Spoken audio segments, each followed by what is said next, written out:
अस्सलाम वालेकुम defence lovers. Friends, defence updates में पाक चाइना शाहीन सीरीज एक्सरसाइज में पाक फिजाइया के J-10C तैयारों की पहली मर्तबा शिरकत पर बात करेंगे। तुर्की के long range surface to air missile system की अपडेट, सऊदी अरब और फ्रांस की रिकॉर्ड हेलीकॉप्टर डील, मुत्तहिदा अरब अमारात की तुर्क डिफेंस सेक्टर में इन्वेस्टमेंट, यूएस और पोलैंड समेत दीगर अहम बैन अल-अक़वामी दिफाई खबरें भी इस वीडियो में शामिल होंगी। So let's start.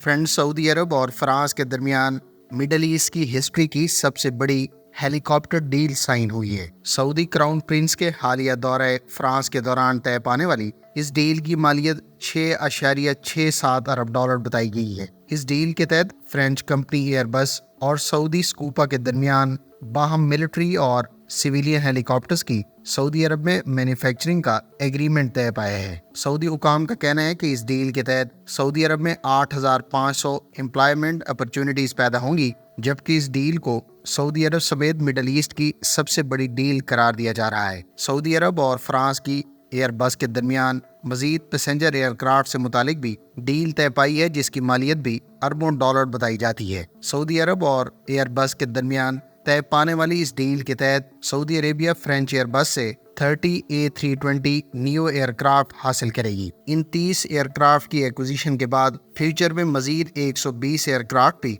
French Airbus से एक्वायर किए जा सकते हैं। ख्याल रहे कि अब से एक माह पहले यूएई की जानिब से 880 मिलियन डॉलर की क्राकल यूटिलिटी हेलीकॉप्टर की डील एयरबस के साथ कैंसिल कर दी गई थी। यूएई ने दिसंबर 2021 में फ्रांस से A225M क्राकर हेलीकॉप्टर की एक्विजिशन की डील तय की थी, ताहम इसे गुज़श्ता माह टेक्निकल और फाइनेंशियल प्रॉब्लम्स की वजह से कैंसिल कर दिया गया था। टोटल 880 मिलियन डॉलर की इस डील के तहत फ्रेंच एयरबस ने यूएई को 12 हेलीकॉप्टर्स फराहम करना थे।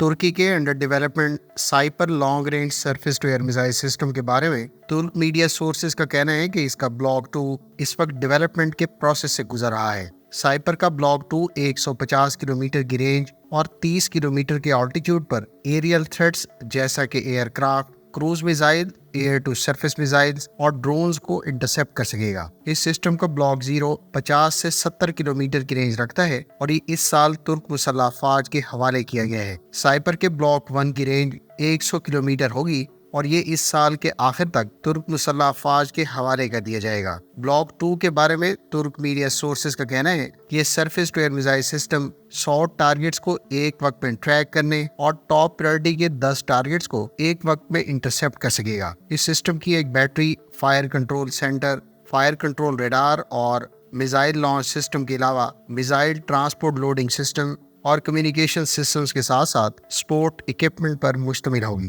ख्याल रहे कि तुर्की इस सिस्टम का ब्लॉक 3 भी मुतारिफ करवाएगा, जिसकी रेंज 300 किलोमीटर मुतवक्की है। तुर्की इससे पहले कई तरह के शॉर्ट और short to medium range surface to air missile system मकामी सतह पर ही डिजाइन और डेवलप कर रहा है, जिसमें से कुछ सिस्टम्स पहले ही तुर्क मुसल्लह अफवाज के हवाले किए जा चुके हैं। अमेरिकी कंपनी रिथियन को 1.15 अरब डॉलर का कॉन्ट्रैक्ट अवार्ड किया गया है। इस कॉन्ट्रैक्ट के तहत रिथियन अमेरिकी इत्तेहादी ममालिक को AMRAAM air to air missiles provide करेगी। इस डील के तहत कंपनी की जानिब से AMRAAM AIM-120 D3 और C8 मिसाइल्स मुख्तलिफ ममालिक को फराहम किए जाना है। इस कॉन्ट्रैक्ट के तहत Raytheon Bahrain, Qatar, Japan, Italy, Finland, Canada, Belgium, Bulgaria, Netherlands, Hungary और नॉर्वे के अलावा Ukraine, South Korea, Saudi Arabia, Singapore, Spain, Ukraine और स्विट्जरलैंड के साथ साथ बरतानिया को AMRAAM मिसाइल्स डिलीवर करेगी। फ्रेंड्स, इस मिसाइल के बेस वेरिएंट की रेंज 70 से लेकर 100 किलोमीटर बताई जाती है, जबकि इसका C वेरिएंट 120 किलोमीटर की रेंज रखता है। इसके D वेरिएंट की रेंज 150 किलोमीटर बताई जाती है। फ्रेंड्स, पाकिस्तान और चीन की मुश्तरका एयर एक्सरसाइज शाहीन का इनेकाद इस साल चीन में होगा। इतलात के मुताबिक इस शाहीन सीरीज के 10वें एडिशन में पाक फिजाइया के J-10C तैयारे भी मुमकिना तौर पर पहली मर्तबा کسی ایکسرسائز میں شرکت کریں گے۔ اس سلسلے کی مشترکہ ایکسرسائز کا گزشتہ ایڈیشن دسمبر 2020 میں پاکستان میں منعقد ہوا تھا۔ گزشتہ ایڈیشن میں چائنیز ایئر فورس کے J-10C طیاروں نے بھی اس ایکسرسائز میں حصہ لیا تھا، جبکہ چین کی ایئر فورس کے J-11 طیاروں کے علاوہ airborne early warning and control aircraft بھی اس ایکسرسائز میں خصوصی طور پر شامل ہوئے تھے۔ چین اور پاکستان کی شاہین سیریز کی مشترکہ ایئر ایکسرسائز کا آغاز مارچ 2011 میں پاکستان میں ہوا تھا۔ عالمی ذرائع ابلاغ میں دونوں ممالک کے درمیان اس ایکسرسائز کو خاصی اہمیت دی جاتی ہے، اور یہ پاکستان ایئر فورس اور چین کی Peoples liberation army air force کے ایک دوسرے کے تجربات سے سیکھنے اور آپس میں ہم آہنگی کے نقطہ نظر سے بھی بہت اہم تصور کی جاتی ہے۔ فرینڈ، اس سیریز کے 8ویں ایڈیشن میں چین کی طرف سے S-400 surface to air missile system کو بھی خاص طور پر اس ایکسرسائز کا حصہ بنایا گیا تھا۔ اس قسم کے long range surface to air missile system کے اگینسٹ ایئر فورس کے پائلٹس ٹیکٹکس ڈیولپمنٹ اور ان کو کاؤنٹر کرنے کی اسٹریٹجیز اس ایکسرسائز میں باقاعدہ ڈیمونسٹریٹ کرتے ہیں۔